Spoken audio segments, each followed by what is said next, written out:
It all comes back from when I went to New York City. It was 2 years ago for the Traders Expo, which I might have talked about in one of my videos, like way back when I was starting out. I'm not 100% sure. If I did, I'll put the link above so you can see it. Or it was in part of the video. And since I do still keep an eye on the stock market, and I'm on daytradingradio.com, in the chat room anyways, not on here. And we're a real good community there. And that's my other community other than the Hive community. And, so I wanted to meet a whole bunch of my friends there. And the convention was amazing. It was like a 4-day convention. And, we got to meet everybody. We had the time of our life. And it's in Madison Square Garden. That's amazing for any of you who have been there. You know what I'm talking about. And it was awesome. The only bad thing was I was kind of like fighting a cold at that time. And I thought nothing of it because, usually with me, with colds, I'll get a bad cold for a while and then I'll be okay. And so I thought, well, being on the air flights, you're going to get something. And normally I do. So on the way home, I, bless this guy's soul, but this guy next to me on the airplane on the way home was coughing and hacking and choking and puking. Not really, but, you get the point. And, of course, I got more sick. So it's like, oh, great. So when I got home, I was still off of my job for a couple of days because I put in a couple extra days because of the time zone change and the lag and all that. So I'm glad I did. But I started feeling kind of better, and I gone back to work, and I was back to work for a couple of days. And then all of a sudden I just started feeling run down and I just didn't, feel like I wanted to do anything. And then I really started getting sick again. So I took that last day off and called in. I don't like doing that. And the next morning I woke up thinking I would be able to go to work. And I couldn't even breathe. I don't even really remember much. All I remember is I couldn't sleep in bed. I had to sit up on the couch over there. And I woke up and it was like somebody was pushing on my chest. I mean, my heart was like so heavy. And I have asthma, so I thought, well, maybe it's a massive asthma attack. But then I knew something was wrong when I got up because I couldn't even go a few steps and be okay. So thank God for my best friend at the time. She drove me, long story short, she drove me to the hospital. And it was basically all she wrote because I was suffering so badly that they admitted me to the hospital. They gave me tons of oxygen, IV saline, the antibiotics, because they found out I had a touch of pneumonia. And with my lungs so small, I'm even more susceptible than the average person. So they wanted to nip it in the bud.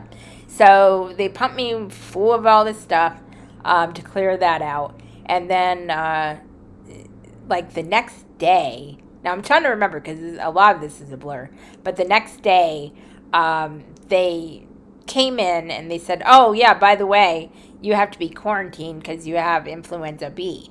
And so they'll come in with, kind of like the norm today, which is sad. They all come in with these masks and gloves, and I'm like, oh, my God. And I felt like crazy, It's like, what? And I felt shitty, but I didn't feel like I was, that bad. And then I started getting a little better. So they were going to release me a few days later. And that day, I think that day or the next day I was going to get released. I was fine. I was talking. I had lunch. I was joking around with one of the nurses.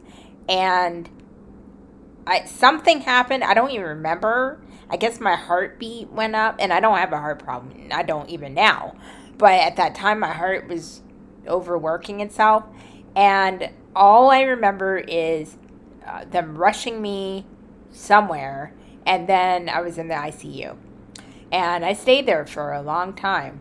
And the funniest part is I had so much liquid in my lungs. They had to use this machine to get it out. And let's just say I don't want anybody to ever go through that because it was so painful.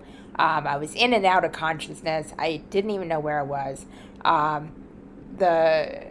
My boyfriend at the time, thank God for him, he was long distance and he wasn't able to get to me. So he messaged me every single day. He would call me when he could. He kept tabs on me and made sure I was okay. My best friend was in contact with him.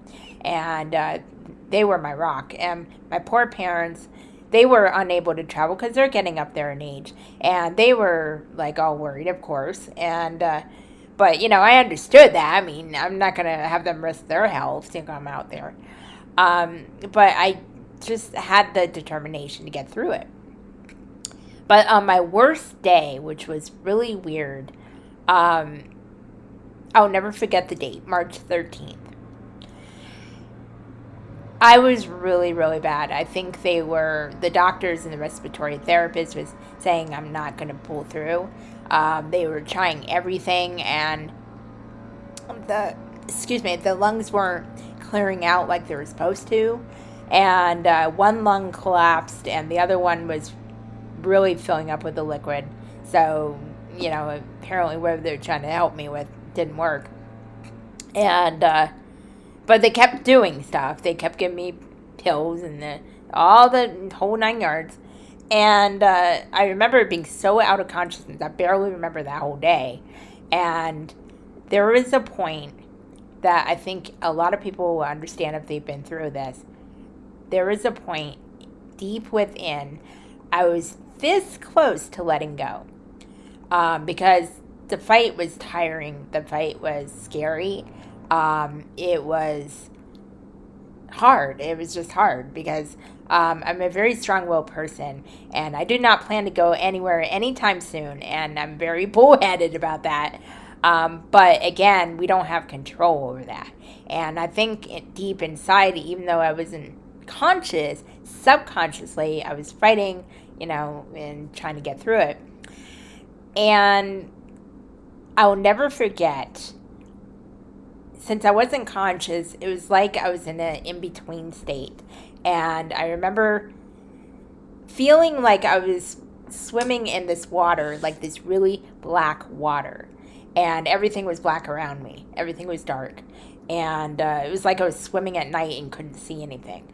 And I was very ready to let go. I was like, you know what? I think I just need to let go. And all of a sudden, I felt this warm heat in my heart. It felt like somebody put a heating pad, but inside. And it was getting warmer and warmer. And I looked, and again, this is just all within. I don't know if it's my mind or my heart or just my higher self.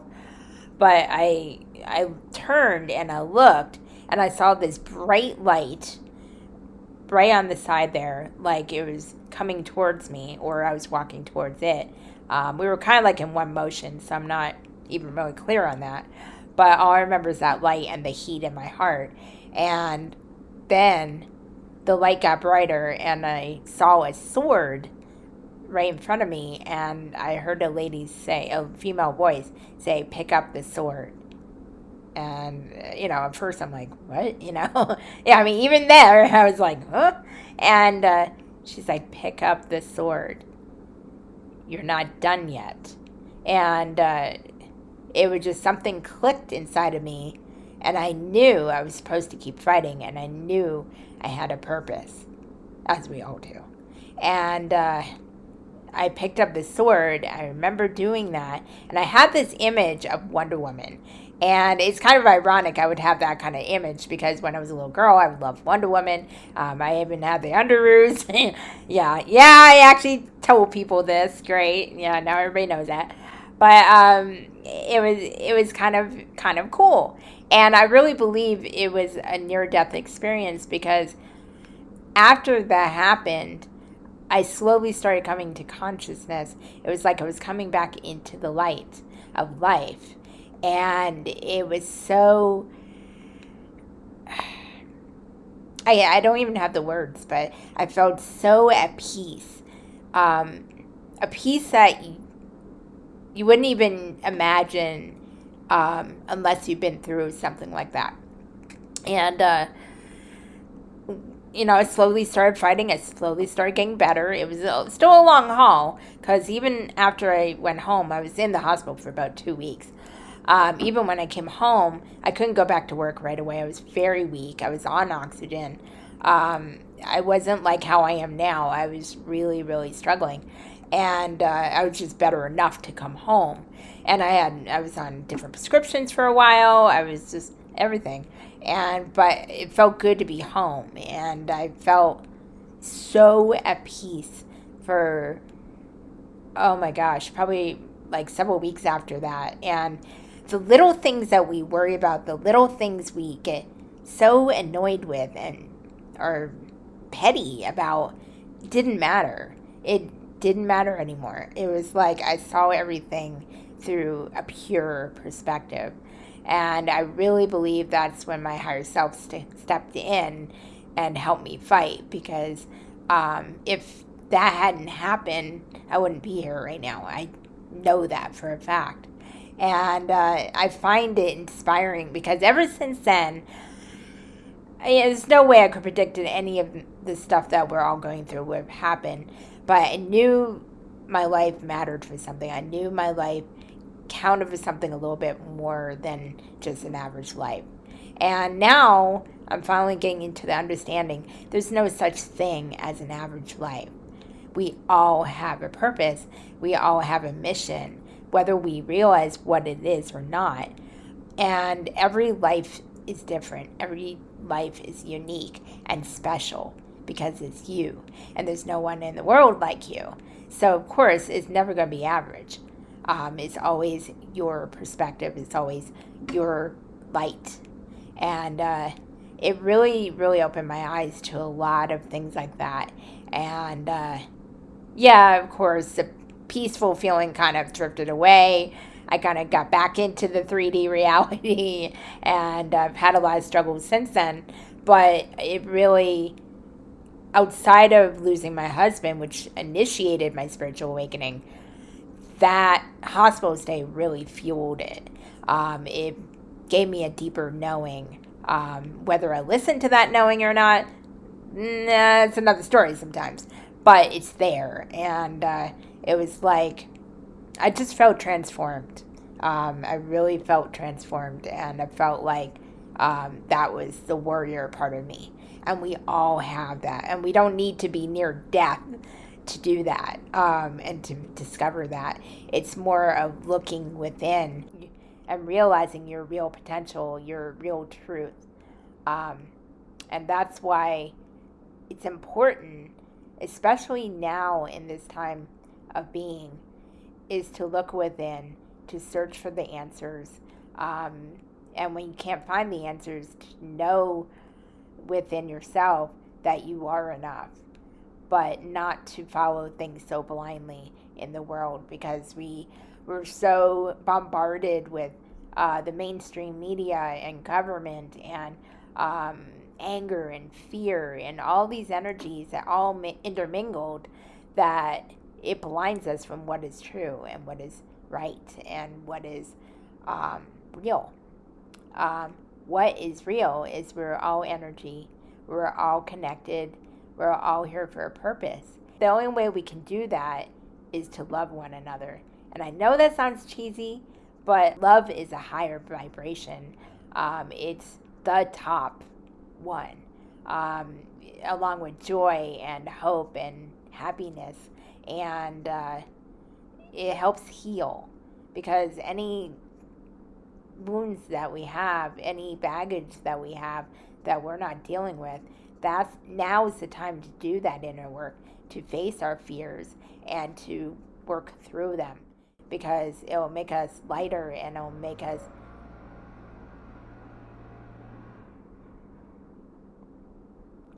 and it'll allow us to actually, oh my God, really, it'll allow us to go in our path. Yes.